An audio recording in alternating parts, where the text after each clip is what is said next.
अस्सलाम वालेकुम मैम। वालेकुम अस्सलाम जी। मैम मुझे पूछना था कि आपने बोला कि बच्चों को पॉकेट मनी को रिप्लेस करके हम्म। मतलब हमें उससे फ्रूट्स लेने चाहिए ना। जी जी। तो मैम बच्चे तो नॉर्मली पॉकेट मनी मांगते ही हैं, मतलब आपने ये क्लियर भी कर दिया कि हमें उसको स्लोली रिप्लेस करना चाहिए। तो हम्म। मुझे ये पूछना था कि स्नैक्स में से ऐसी क्या हेल्दी चीज़ है जो बच्चों को 2 दिन में एक दफ़ा या 2-3 दिन में एक दफ़ा खा लें तो it's okay. Okay, thank you so much for मतलब योर। ओके, ठीक है, आई गॉट यू। अब नाम बताइएगा अपना। मुबर्रा। मुबर्रा। अच्छा मुबर्रा, अच्छा क्वेश्चन किया आपने। सबसे पहले बात यह है कि हम बात कर रहे हैं एनीमिया पे। ठीक है, हमारे पास एक जो बच्चा आया है वो हेल्दी नहीं है ऑलरेडी। ठीक है, तो हम उसको ऑप्शन ये नहीं दे सकते कि आप 2 दिन में क्या खा सकते हैं।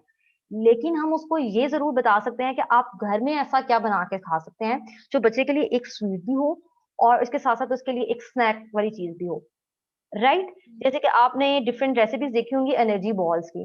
एनर्जी बॉल्स है वो यस। डिफरेंट डिफरेंट बहुत अच्छा ऑप्शन है। ओमेगा 6 एंड जो हेल्दी फैट का बहुत अच्छा ऑप्शन है। जो आपको डिफरेंट की रेसिपीज मिल जाएगी, वो नट्स से बनते हैं, खजूर से बनते हैं, डिफरेंट ऑप्शन अवेलेबल है। अगर मैं पहले भी बात कर चुकी हूँ कि हमारा आज टारगेट जो था वो था लो इनकम फैमिली पे, लेकिन अगर कोई फैमिली मिडिल से है या हाई क्लास से बिलोंग करती है तो आप उनसे उन्हें ऑप्शन दे सकते हैं। आप घर में बच्चों को बेक करके दें। ठीक है, चीजें घर में बेक करके दें, घर में जो है उन्हें हेल्दी चीजें बना कर दें। उसके अलावा जब तक बच्चे की कंडीशन नॉर्मल नहीं होती, एक बच्चा जो है वो ऑलरेडी एनीमिक है, आप उसको अलाउ करेंगे कि वो स्नैकिंग करे 2 दिन में एक दफा भी, तो वो फिर 2 दफा नहीं करेगा, वो एक दिन में 2 दफा करेगा। क्योंकि आप जब किसी भी पेशेंट को रिलैक्स करते हैं ना, अब आपको भी पता होगा कि जैसे अब डायबिटिक पेशेंट है तो हमारी बुक्स में कहीं भी ये नहीं लिखा कि डायबिटिक पेशेंट ने लाइक ये चीजें नहीं खानी। वहां लिखा हुआ है कि आपने क्वांटिटी को, सर्विंग को कंट्रोल करना है, फिजिकल एक्टिविटी ज्यादा करनी है। लेकिन हम अपनी प्रैक्टिस में क्या करते हैं, हम मना कर देते हैं ये चीज आपने खानी ही नहीं। तो हमारा जो पेशेंट है ना वो एक वीक में 2 से 3 दफा तो खा ही लेता है, जस्ट लाइक राइस। ठीक है, अब मना करेंगे ना कि राइस आपने खाना ही नहीं है तो वो 2 से 3 दफा खा लेंगे। तो लेकिन ये है कि अगर कोई पेशेंट, आई। अगर आपका कोई जो बच्चा है वो हेल्दी है तो आप उसको, उनकी मदर को जो है वो हेल्दी की तरफ कन्वर्ट करें। और उनको कहें कि अगर आप नगेट्स भी दे रहे हैं तो आप उसको घर के बना के दें। और अगर इवन आपने उसको अलाउ करना है स्नैकिंग के लिए तो आप उसको वीक में एक दफा अलाउ करें। आई thank you. Okay, thank you. Anybody else? अस्सलाम वालेकुम मैम। वालेकुम अस्सलाम जी।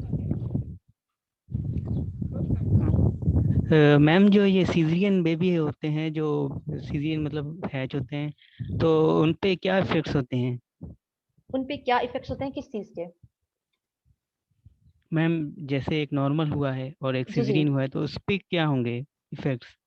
लाइक ये एक वाइड टॉपिक है। अगर हम इसके ऊपर बात करें, अगर आप न्यूट्रिशनली बात करेंगे, अगर हम बात करेंगे कि उसकी रीजंस क्या थी, सबसे पहले तो हम बात करेंगे कि रीजंस क्या थी। राइट। क्योंकि अगर हम रीजंस पे बात करेंगे कि जो बेबी है वो अगर सिजेरियन पास हुआ है तो उसकी क्या रीजंस थी, पहले तो हम उस पे जाएंगे। राइट, उससे पीछे हम जाएंगे मदर की डाइट के ऊपर कि मदर क्या लेती रही है, और अल्टीमेटली उस बच्चा जो लाइक पास हुआ है तो उसमें क्या क्या जो विटामिन डेफिशिएंसीज हैं वो पॉसिबल है।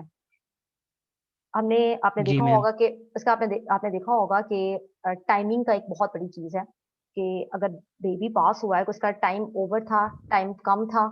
राइट। उसके वजह से अल्टीमेटली जो बेबी की हेल्थ है, उसकी जो मेंटल हेल्थ है, उसकी जो कॉग्निटिव हेल्थ है, उसके ऊपर बहुत ज्यादा इफेक्ट आता है। Birth weight, right, head circumference, आपने अक्सर देखा होगा बच्चों का चेस्ट साइज जो है वो कम होता है और हेड जो है वो ज्यादा होता है।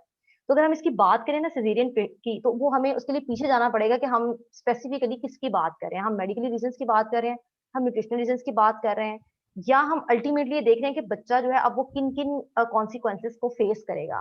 लाइक वो मे बी आपको उसको इंक्यूबेटर में रखना पड़े, उसको जो है इन्फेक्शन जो है वो उसका इशू हो, उसकी इम्यूनिटी लो है, उसको आपको जो फीडिंग है उसके लिए आपको कोई स्पेशलाइज्ड फार्मूला यूज करना पड़े। लेकिन वो जनरलाइज जो है वो आपने चीज पूछी है, मुझे थोड़ा सा स्पेसिफिक करें तो might be I can answer you according to that. Okay ma'am, thank you.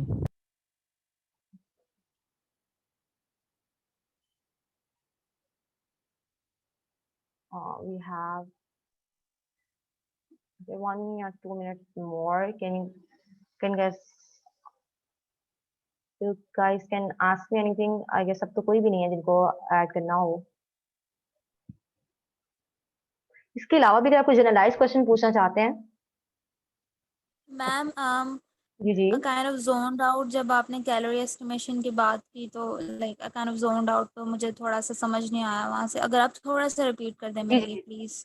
For sure for sure. Okay okay. अच्छा, मैंने बात की थी कैलोरी एस्टिमेशन की, कि जब हम हॉस्पिटल में प्रैक्टिस कर रहे होते हैं ना, तो हम फॉर्मूलाज को यूज नहीं करते, वो सिर्फ हमारी बुक्स में होते हैं, और वो आप जर्नल फॉर्म या जर्नल प्रैक्टिस में यूज नहीं कर सकते। तो उसके लिए मैंने बात की थी कि फॉर एग्जाम्पल अगर एक पेशेंट आपके पास आया है तो उसका वेट जो है वो 25 kg है, तो अब आप उसकी कैलोरी यस एस्टिमेशन कैसे निकालेंगे? तो मैंने कहा था जो फर्स्ट 10 kgs हैं 25 में से, जो फर्स्ट 10 kgs हैं उसके लिए हम करेंगे 100 kcal पर केजी। लाइक 10 को मल्टीप्लाई करेंगे आप 100 के साथ, ये हो गए 1000 kcal। ठीक है, बाकी बचे 15, राइट? उस 15 में से जो यस 10 टू 20 वाला जो पोर्शन है, उसके लिए हम काउंट करेंगे 50 kcal पर केजी। तो अब 50 को मल्टीप्लाई करेंगे 10 के साथ, तो ये हो जाएंगे 500, तो ये टोटल हो जाएंगे 1500, राइट? नेक्स्ट यस हमारे पास यस बचे नेक्स्ट हमारे पास बचे 5 केजीज के लिए मैंने कहा कि 20 से अबव जितना भी वेट जाए वो हम काउंट करेंगे 20 kcal 20। पर। यस, 20 kcal पर केजी। तो 20 को मल्टीप्लाई करेंगे 5 के साथ, तो ये बनेंगे 100। तो टोटल आपके पास 1600 kcal आ जाएंगी फॉर 25 kg चाइल्ड के लिए। Got it? यस आपने कुछ बात की थी कि कोई कैलकुलेशन एमएल में आएगी और उसको 250 पे समथिंग डिवाइड करेंगे, मुझे वो समझ नहीं आया था। अच्छा, वो ना मैं बात करी थी फ्लूइड्स की, ये हमने बात की थी कैलोरी की, कि कैलोरीज कितनी देनी है, लेकिन हमने फ्लूइड्स भी तो देने हैं। फ्लूइड्स में आप मिल्क जाएगा, जूसेस जाएंगे, नॉट आर्टिफिशियल जूसेस, ठीक है? जूसेस जाएंगे, उसके अलावा उसमें लिक्विड्स में आप देख सकते हैं पानी है, ठीक है? डिफरेंट किसी भी फॉर्म में बच्चा जो है वो लिक्विड ले रहा है, तो हमने उसकी भी एस्टिमेशन निकालनी होती है। मोस्टली बच्चे जो है वो पानी ज्यादा नहीं पी रहे होते, तो मैंने ये बताया था आपको कि जितनी कैलोरीज आएंगी बच्चों के लिए, जैसे कि 1600 कैलोरीज आई हैं, तो आपको अलग से फ्लूइड काउंट करने की जरूरत नहीं है, राइट? आप क्या करेंगे, यस आप उसी कैलोरीज को काउंट कर लेंगे एमएल में, क्योंकि जो जो हम लिक्विड्स हैं उसका हम यूनिट एमएल लेते हैं, तो एमएल में आएगा 1600 ml, जैसे हमारी कैलोरीज आई थी, उसको आप डिवाइड कर लेंगे। यस 250 ml का एक ग्लास होता है, तो अपने पेशेंट को हमेशा इजीएस्ट फॉर्म में बताना होता है। तो आप सिंपल बच्चे को बताएंगे कि आपके बच्चे ने 6 जो है ग्लास वो लिक्विड लेना है, राइट? ओके, या आई thank you so much. Welcome. Okay, यहाँ पे आई गेस किंजा सज्जाद, आपने हैंड रेज किया हुआ है, प्लीज आप पूछ सकते हैं। यस मैम, अस्सलाम वालेकुम। वालेकुम अस्सलाम जी, किंजा। मैम मेरा क्वेश्चन था कि अगर कोई बच्चा है छोटा सा, लाइक 6 मंथ्स टू 1 ईयर की एज है, ओके और उसको मिल्क से एलर्जी है, मतलब वो मदर की फीड भी उसको मिल्क हजम नहीं हो रहा, कोई और टाइप का भी अगर दें तो उसको नहीं हो रहा, अच्छा। तो हम उसको ऐसे क्या डाइट दे सकते हैं? वो तो छोटा सा बच्चा है ना, उसको हम कुछ लाइक प्रॉपर खाने की चीजें तो नहीं दे सकते, तो हम उसे ऐसा क्या दें लाइक उसकी सेहत पे जो है वो फर्क ना आए जब तक उसका ट्रीटमेंट चल रहा है। ट्रीटमेंट चल रहा है, आप मुझे स्पेसिफिक करें लाइक इस सेंस में कि कितनी कितनी एज है बच्चे की? बच्चे की एज कितनी है ना, क्योंकि देखिए पता 6 क्या होता है, मंथ्स टू 1 ईयर, बिकॉज वो बच्चा कुछ खा नहीं सकता प्रॉपर्ली, लाइक जस्ट लिक्विड्स ही ले मेडिकली सकता है वो। मेडिकली डायग्नोस्ड है लैक्टोज इंटॉलरेंस के साथ? यस, अच्छा, ठीक है। बिकॉज मेरे एक रिलेटिव है, उनका बेबी था, ओके उसकी डेथ हो गई थी इसी वजह से कि उसका ट्रीटमेंट सही जा रहा था, बट उसकी डाइट ही नहीं थी, कुछ खाया नहीं जा रहा था, उसको ओके कुछ भी दें तो उसको हजम नहीं होता था, ओके ऑलराइट। तो हम अच्छा, ऐसे एक कैसे कर रहे okay okay okay got it. अच्छा, सबसे पहली चीज क्या है कि हमारे यहाँ क्या होता है कि सबसे पहले आपने ये ख्याल रखना होता है कि कोई भी अगर आपके पास पेशेंट आ रहा है वो आपसे आके ये कहे कि इसको ये चीज डाइजेस्ट नहीं हो रही है, या ये चीज जो है वो प्रॉब्लम कर रही, तो आपने सबसे पहले ये क्वेश्चन करना होता है कि मेडिकली डायग्नोस्ड है? क्योंकि देखिए पता क्या होता है, मोस्टली मदर्स जो है एक या दो दफा मदर फीड की ट्राई करती है, तीसरी दफा वो कहते हैं कि ये बच्चा जो है ना वो लेता ही नहीं है, राइट? एक तो हो गई ये साइड। दूसरा आपने कहा कि ठीक है वो मेडिकली डायग्नोस, तो इसके लिए हमारे पास डिफरेंट फॉर्मूलाज अब मार्केट में अवेलेबल है, राइट? जो कि लैक्टोज फ्री हैं। आपने इवन डिफरेंट अगर आप जाएं उस पे जो हमारी अथेंटिक वेबसाइट्स हैं, एफएओ है। हैं। यस मैम, वो ट्राई किया है, जी जी सॉरी टू इंटरव्यू, वो जी जी सब ट्राई किए हुए हैं, इट्स जस्ट उनको डेयरी से रिलेटेड कोई भी प्रोडक्ट है वो जी होता ही नहीं है, हजम जी डाइजेस्ट नहीं होता, ठीक है। तो इन दैट केस कुछ ऐसा जो हम डेयरी से रिलेटेड भी ना हो लेकिन उससे उनकी सेहत भी मतलब सही रहे मैं यही बता रही हूँ बेबी आपके की। लिए। जी जी, मैंने समझ ली आपकी बात। मैं यही कह रही हूँ आपके लिए कि उसके लिए स्पेशलाइज्ड फार्मूला होते हैं जो कि आपको जो डोमेन है ना इसकी बिल्कुल अलग है न्यूट्रिशन की, इसके लिए स्पेशलाइजेशन प्रॉपरली की जाती है। और वो आपको सजेस्ट करेंगे इस चीज के बारे में। वैसे आपको आप जनरली इन्फॉर्मेशन लेंगे तो वो आपको FAO इन वेबसाइट्स में मिल जाएगी, लेकिन आप मुझे ये कहेंगे कि अगर आपको मैं स्पेसिफिकली इस चीज के बारे में बताऊं को तो ये लाइक मेरी डोमेन नहीं है, क्योंकि ये आपको इसके लिए बड़ी लाइक एक पर्सनलाइज्ड और बड़ी एक फोकस टाइप जो है वो चीज देखनी पड़ेगी। तो उसके लिए आपको जो इस डोमेन के स्पेशलाइज्ड है ना इस चीज में, वो आपको इसका अच्छी इन्फॉर्मेशन दे सकते हैं। क्योंकि हमने तो जो रैंडमली पढ़ा वो यही है कि अगर लैक्टोज है तो डेयरी से प्रॉब्लम है तो आप डिफरेंट फॉर्मूलाज, डिफरेंट प्रोटीन्स और जैसे कि आलमंड मिल्क है, राइट, आपने वो सुना होगा, सुना आपने आलमंड मिल्क के बारे में? ठीक है, यस मैम, ठीक है ना। यस। हम इस तरह वाली चीजों की तरफ चले जाते हैं, लेकिन क्योंकि हम बात कर रहे हैं बच्चों की, तो बच्चों को हम इस तरह से नहीं दे सकते। शायद कोई बड़ा हो लाइक 20-25 ईयर्स का हो तो हम मे भी उसको ये रिकमेंड करते हैं कि आपको अगर डेयरी से प्रॉब्लम है तो आप आलमंड मिल्क ले रहे हैं, या आप कैल्शियम को किसी और, क्योंकि अल्टीमेटली मिल्क का क्या हमारे पास है, कैल्शियम सोर्स है ना, तो हम उसको किसी और तरीके से पूरा कर यस, लेंगे। क्योंकि हम बच्चों की बात कर रहे हैं तो आप इसके लिए मैं आपको कोई प्रॉपरली नेम जो है वो सजेस्ट नहीं कर पाऊंगी।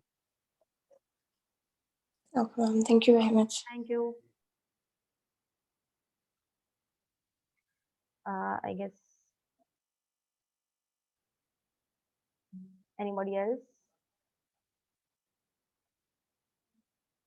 और इसके अलावा अगर आप फीडबैक देना चाहें तो वो दे सकते हैं, और for improvement for anything else या नेक्स्ट किसी टॉपिक के लिए, या आप जो है वो हमारी जो टीम है उनसे कांटेक्ट कर सकते हैं। Otherwise I will be ending this.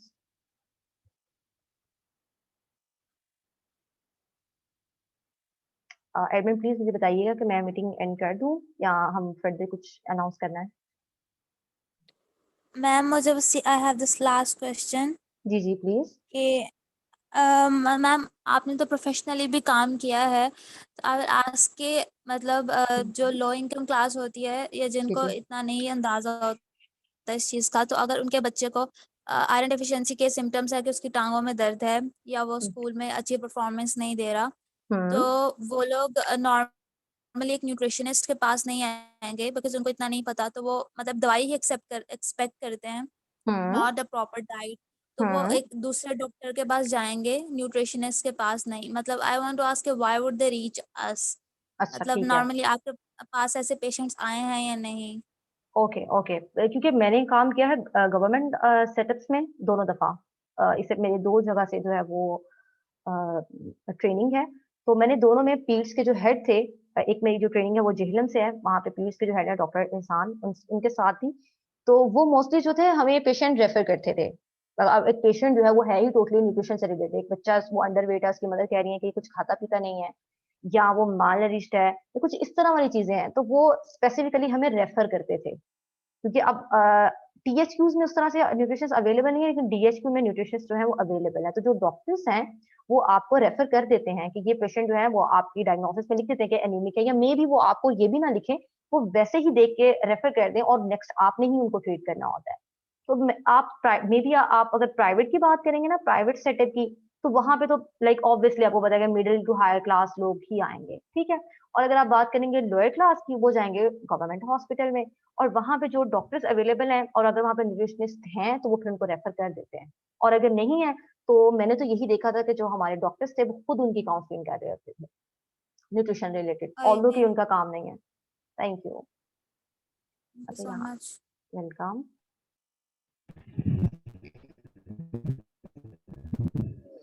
Doctor, can you hear me?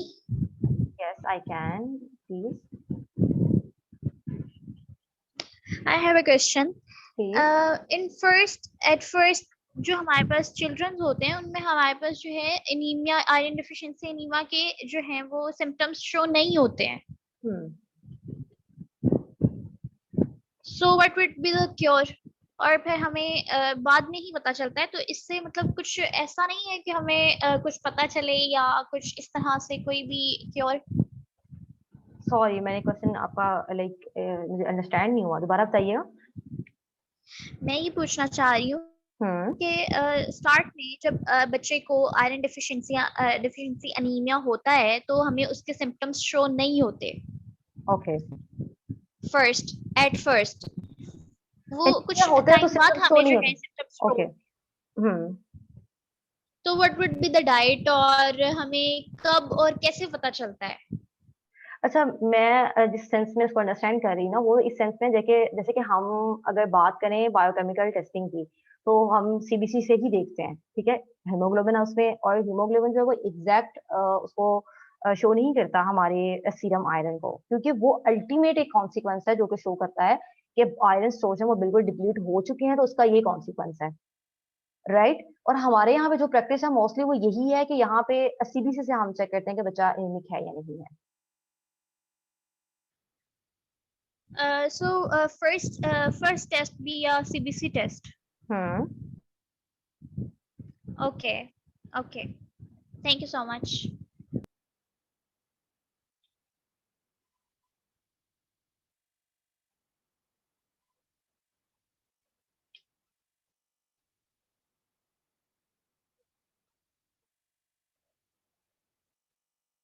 हाँ, ओके, ये मीटिंग एंड कर सकती हूँ मैं?